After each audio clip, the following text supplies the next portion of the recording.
Hey guys, and welcome back to the Prehistoric Life podcast. I'm your host, Eric Crawford, and today we're going to jump in with the, bear with me here, Eustreptospodylus.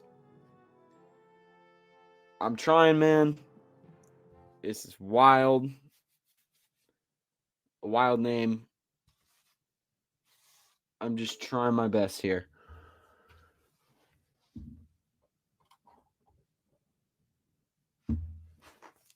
So, eustreptospodylus. This might actually be.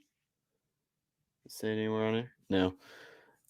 That might actually be an Allosaurus, but it looks similar enough.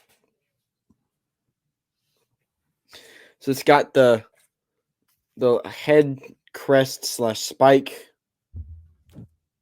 Where's the here? It's got the head crest spike thing, as you can see on the drawing here too. Eye under it. It's got the I'd call them frills. I guess they're No, I'd call them spines. This boy's damaged. I've had him for a while. Spines on the back. Yeah. They got the spines on the back. They got the more longer arms, 3-finger appendages, big old claws. You got the foot, classic theropod foot, the longer tail, big old powerful thighs, so that they can move around faster. It can sprint around faster. I'll lay that bad boy down here. Give me a second.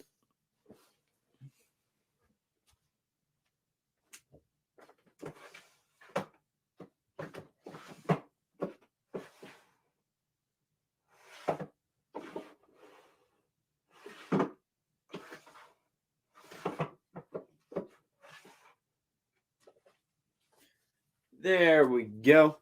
Sorry. Had to go get another show and teller. This is actually an Allosaurus toe fossil, not the entire toe, but the toe claw, if that makes sense. I'm sure Eustrep, I'm gonna call it the Eustrep for short. Eustreptospodylus. I think I got it. Eustreptospodylus. I'm sure it had very similar toe claw structure. I'm sure it was in a it's a theropod. It's in a similar family as the Allosaurus. So, hang on. I think this actually might be an Allosaurus figure. Just like a different, what do you call it? Subspecies, genus. So you got the Allosaurus versus the Eustreptospodylus. They look very similar. Put that bad boy back. Eustreptospodylus and Allosaurus. Even on here, I'll put Big Al back. Put him there. That's Eustreptospodylus. That's Allosaurus. They got the very similar. They got the crest on their head. They got the arms. This is similar. They have the more rounded snout. They got the same arm appendages. They're in a very similar, what do you call it? Species where they're kind of intertwined together. So these bad boys get up to, I'll put that back there so y'all can look at that, 23 feet long. They can weigh up to 450 to 550 pounds. I feel like that's more younger specimens because I feel like they can weigh a couple tons. That's just Allosaurus. Yeah, I feel like they can get up to maybe 1 ton, so 550 to 1 ton. They're about 14 feet tall.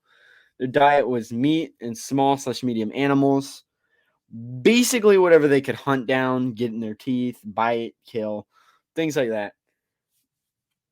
So their fossils were found in Britain. It's a medium carnivore. It hunted in packs of, I'd go with 2 to 3. It lived in deserts and forest plains. So,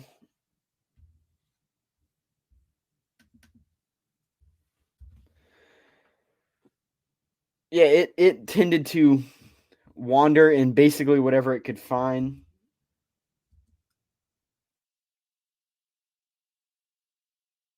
It would probably munch down on.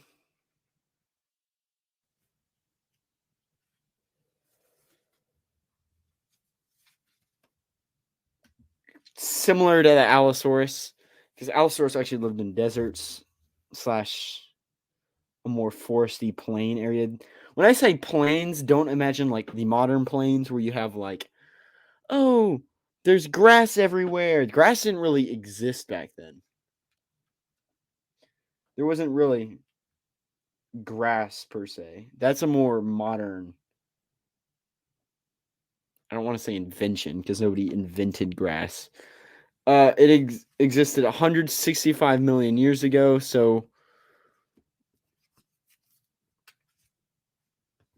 mid mid to like late Jurassic, 65 to 166. I'd give it. Is it on here? No. So about in these areas right here, where you can see the Allosaurus claw.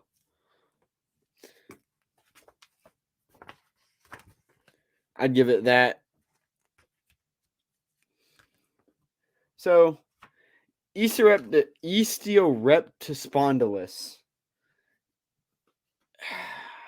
Let me talk about that for a second. That's a wild name.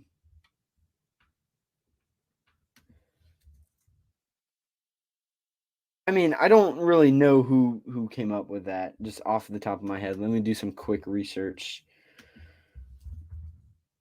Who discovered the Eustreptospodylus one?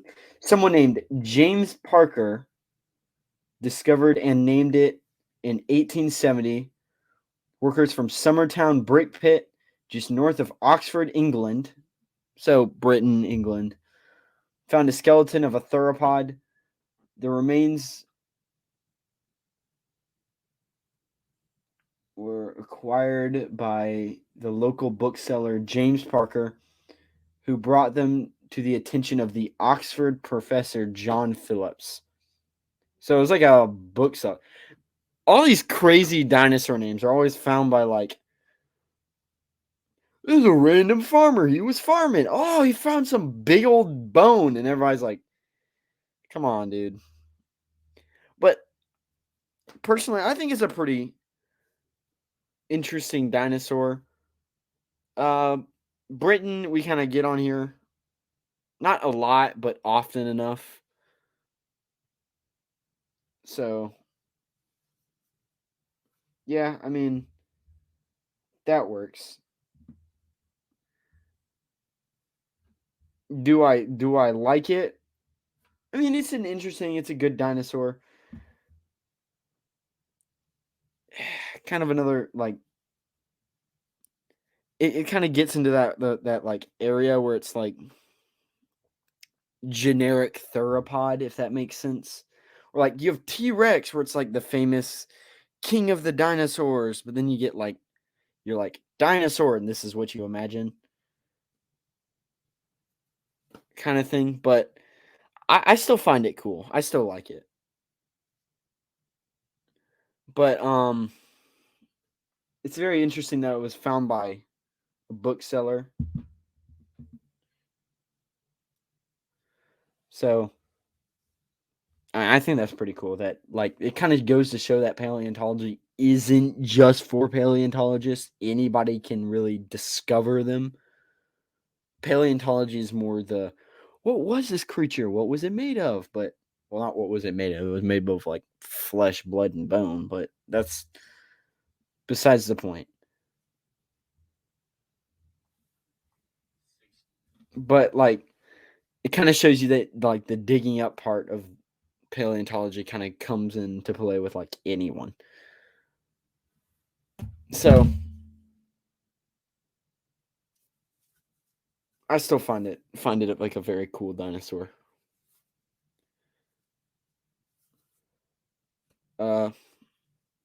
Yeah, I mean, it was a pretty wicked dinosaur. Remember to follow on the YouTubes. Wow, I cannot hold my phone right to show y'all. The YouTube. Ooh, and on Instagram. There you go, showing that off. Remember to follow on YouTube and Instagram. I'm your host, Eric Crawford. Remember, keep it prehistoric. Signing off. I will see you all next time for another episode of Prehistoric Life Podcast. Signing off. I'm going to try something new. Lay that right there. Goodbye.